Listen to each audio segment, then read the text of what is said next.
Olá, meus queridos! Eu sou a professora Grazi e preparei um vídeo muito bacana para vocês. Vem comigo! Em um ecossistema, os seres vivos interagem com o ambiente físico e também entre si, formando o que chamamos de relações ecológicas. As relações ecológicas podem ocorrer entre indivíduos da mesma espécie, as chamadas relações intraespecíficas, mas também ocorrem entre indivíduos de espécies diferentes, conhecidas como relações interespecíficas. Além disso, as relações ecológicas podem ser harmônicas, quando não causa prejuízo a nenhum dos seres vivos envolvidos, ou desarmônicas, quando provocam prejuízo pelo menos a um dos indivíduos daquela relação.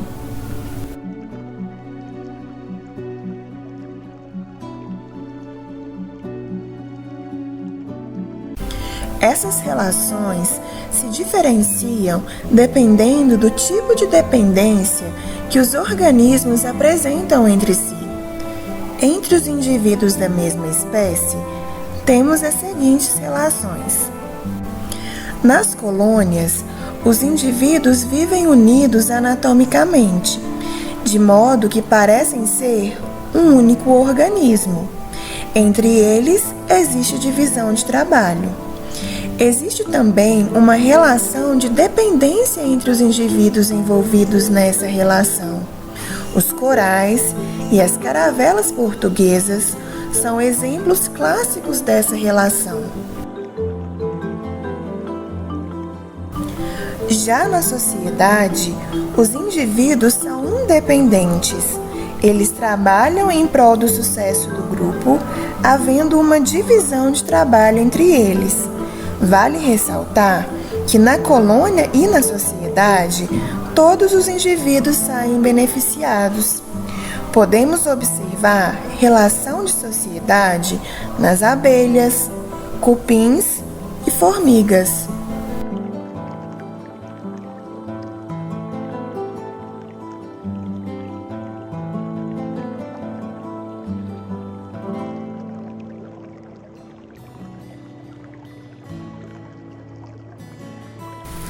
As relações intraespecíficas desarmônicas são divididas entre competição intraespecífica e canibalismo.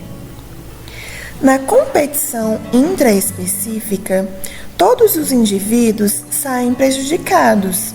Os organismos da mesma espécie competem por um determinado recurso, como território, alimento, fêmeas, entre outros. Podemos observar essas disputas em inúmeras espécies. No canibalismo, certas espécies de animais se alimentam de indivíduos da mesma espécie. Isso ocorre em algumas espécies de cobras e no assustador acasalamento dos louva-a-Deus.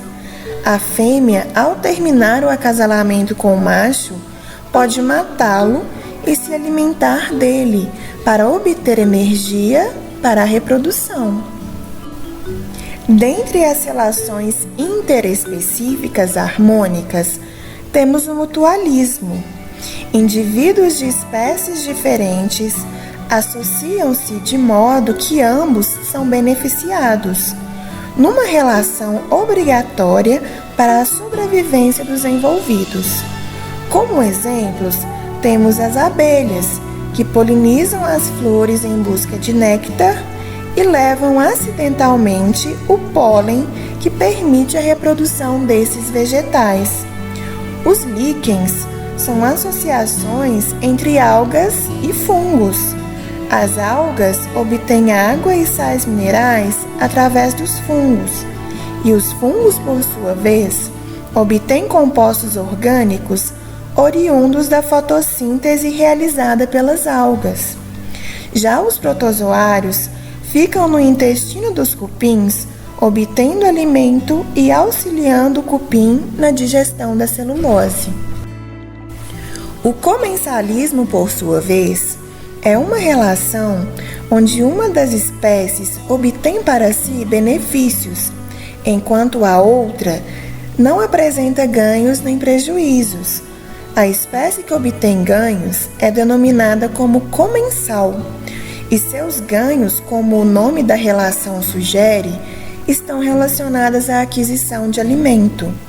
Observamos essa relação entre as rêmoras, esperando restos de alimento que saem da boca do tubarão, e também entre os abutres, consumindo carcaça que sobrou da alimentação dos leões.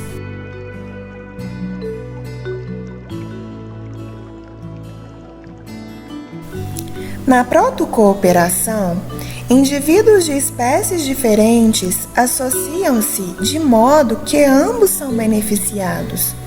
No entanto, os seres vivos vivem de forma independente. Temos como exemplo o pássaro palito retirando sujeira dos dentes do crocodilo e as aves extraindo o carrapato dos antílopes.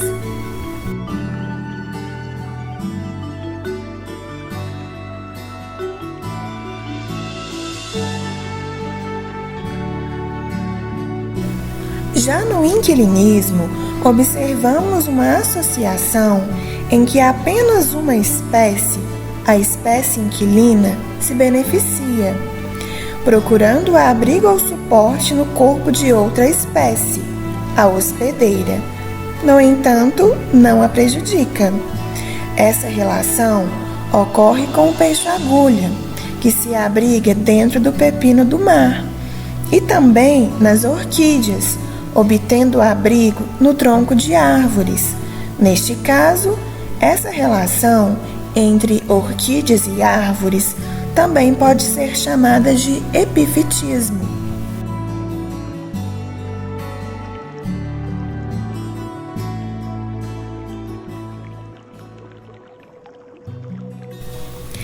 Dentro das relações interespecíficas desarmônicas, observamos a competição interespecífica.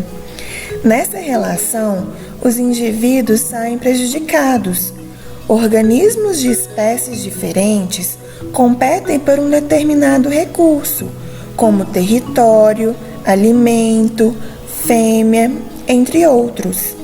Aqui, podemos ver aves disputando o alimento com um roedor e uma leoa competindo território com as hienas.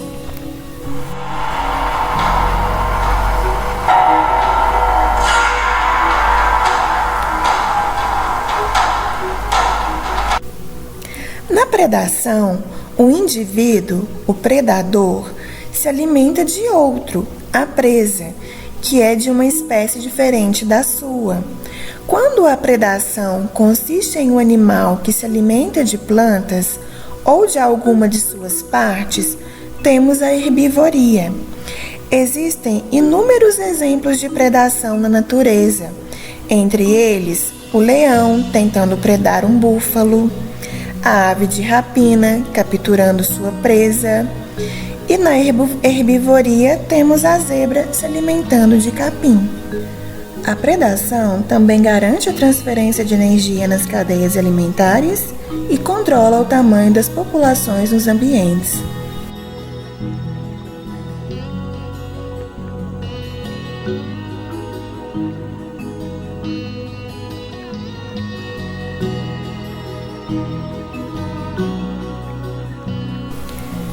Já no parasitismo, um dos envolvidos é sempre prejudicado. Um organismo, o parasita, instala-se em outro, o hospedeiro, com o objetivo de obter alimento. O parasitismo é comum e pode ser observado quando as lombrigas parasitam o intestino humano, os carrapatos no couro cabeludo de um animal e os fungos parasitando uma formiga, dentre inúmeros demais exemplos.